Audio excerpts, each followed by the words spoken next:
ketika kanak-kanak nama beliau ditambahi Zain menjadi Abdullah Zain untuk membedakan beliau dengan beberapa anak sebaya yang kebetulan bernama sama, yaitu Abdullah.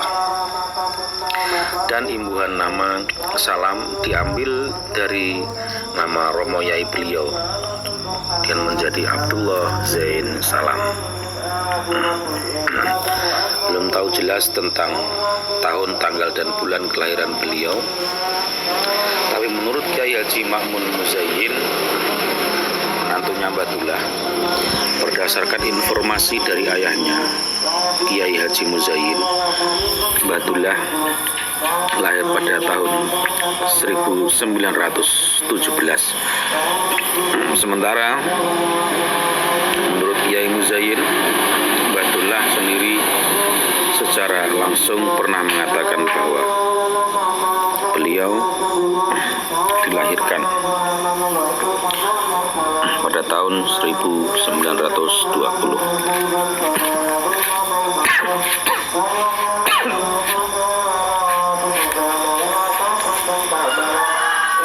Di pihak lain ada sumber yang mengatakan bahwa beliau dilahirkan berkisar antara tahun 1910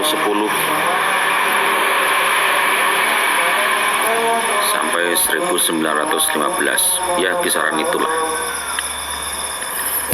Kiai Haji Abdullah Zain Salam adalah keturunan ketujuh dari pihak ayah sampai kepada Syekh Ahmad Mutamakin.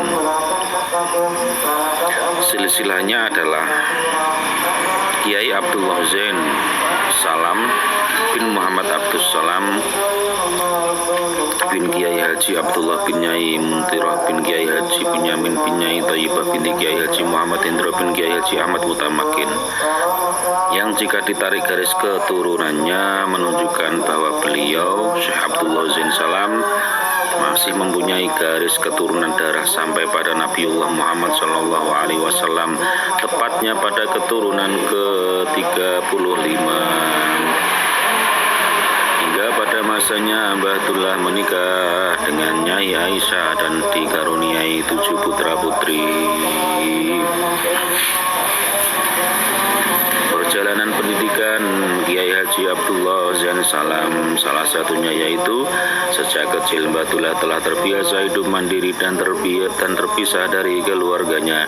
Belum genap 7 tahun beliau ikut pamannya dari pihak ibu di Jepara, yaitu Kiai Solihin, untuk belajar mengaji Al-Quran bin Nador. Saat usianya mencapai 7 tahun, beliau melanjutkan pendidikan di Kajen, tepatnya di perguruan Islam Matholiul Falah, di mana ayahnya sendiri yaitu Kiai Haji Abdus Salam sebagai kepala sekolah waktu itu.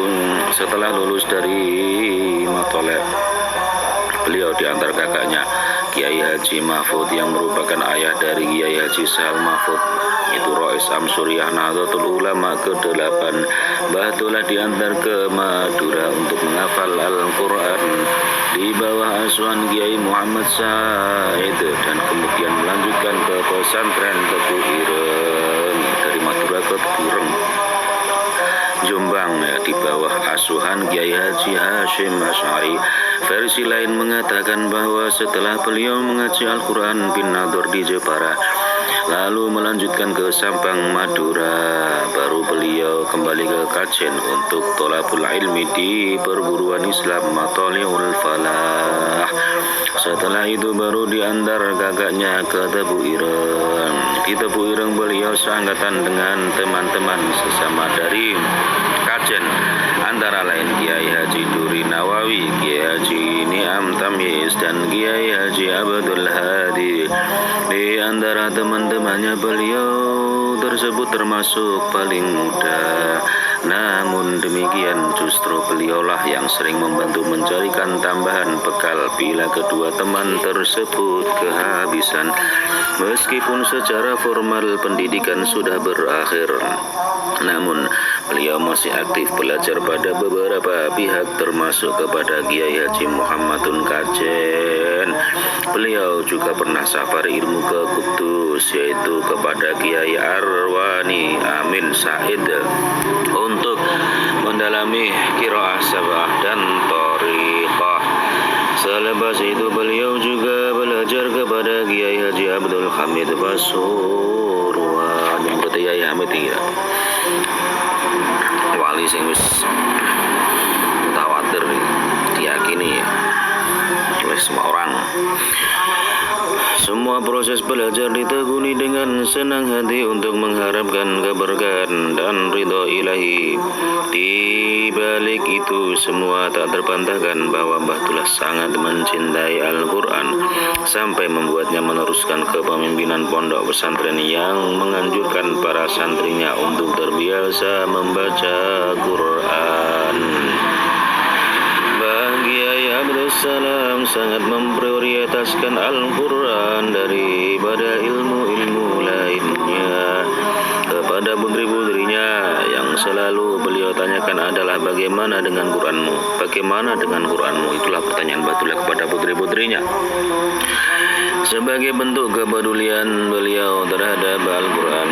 Kendati demikian, Mbah Dullah bukan berarti tidak peduli dengan ilmu-ilmu agama lainnya.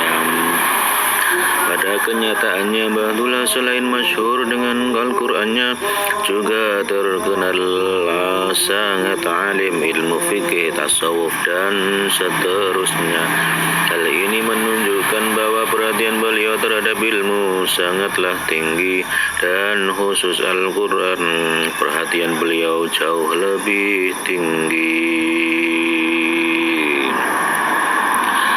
Salah satu caranya yaitu menyuruh para santri untuk khataman setiap hari Jumat. Proses pendidikan yang dilalui Mbah Dullah menunjukkan minat besarnya dalam samudra ilmu. Beliau bukan hanya sosok hafizul Quran, tapi juga hamilul Quran yang berusaha memahami dan mengamalkan isi kandungannya. Selain itu beliau juga sosok mufassir dan ahli fikih yang mengamalkan ilmunya dalam kehidupan sehari-hari. Lebih dari itu, beliau adalah sosok sufi yang mengkaji dan mengamalkan ajaran tasawuf secara istiqomah. Banyak sekali kitab-kitab yang sangat beliau pahami yang kemudian disampaikan kepada masyarakat dengan ketulusan hati. Hal ini menunjukkan kedalaman ilmunya dalam segala bidang keilmuan. Mbah Dullah pun juga mewariskan hal itu kepada anak-anaknya. Alhasil dari usaha beliau, sekarang putri-putri Mbah Dullah berhasil mendirikan dan mengelola lembaga pendidikan pesantren.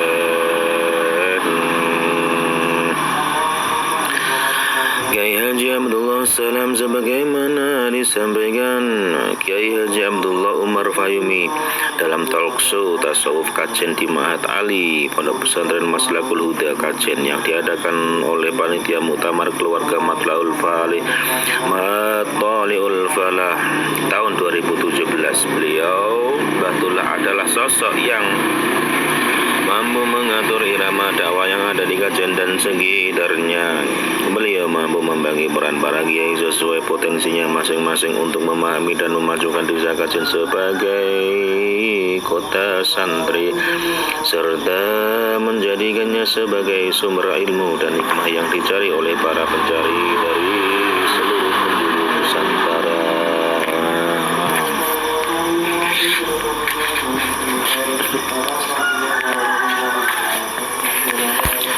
Kiai Haji Abdullah Zain Salam menjadi pemimpin para kiai dengan spesifikasi kajian Al-Quran dan tafsir. Kiai Haji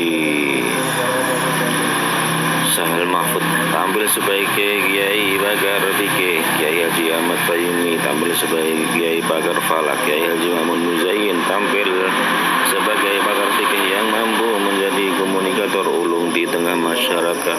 Kiai Haji Fakih Salafiyah tampil sebagai sosok kiai yang sejuk dan damai. Kiai Haji Muzamil Tahir Mu'ad tampil sebagai sosok kiai yang pakar fikih. berkenan dan mampu bermasyarakat dengan baik.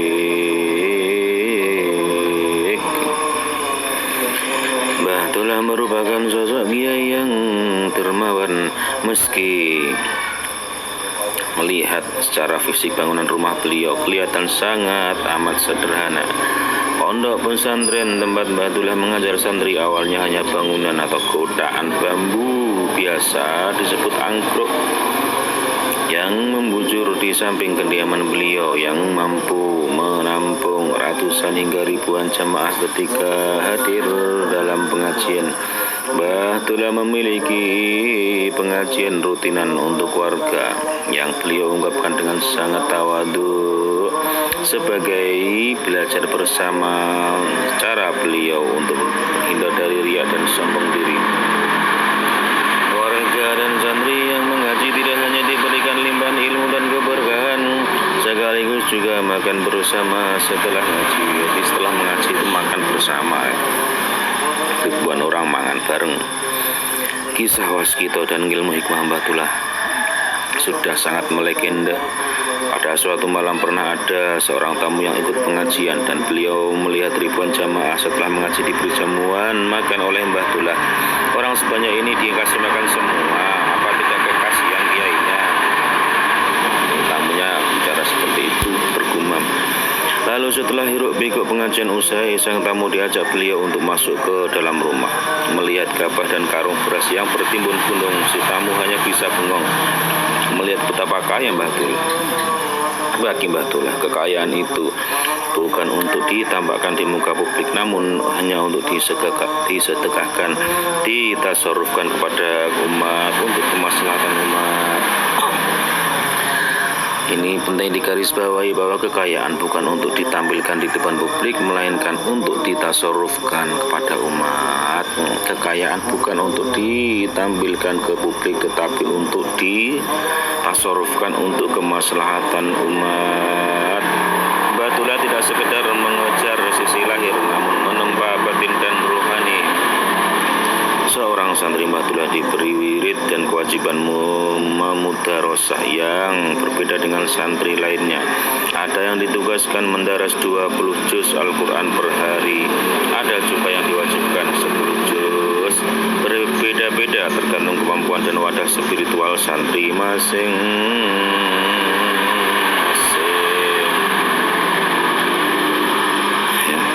Kelihatan betapa Mbah Tulah mengerti sisi lahir batin santri-santrinya. Tidak hanya itu, Mbah Tulah juga memiliki kepedulian yang tinggi terhadap Nahdlatul Ulama, sebuah organisasi yang diprakarsai para kiai untuk menjadi benteng Islam dan Indonesia.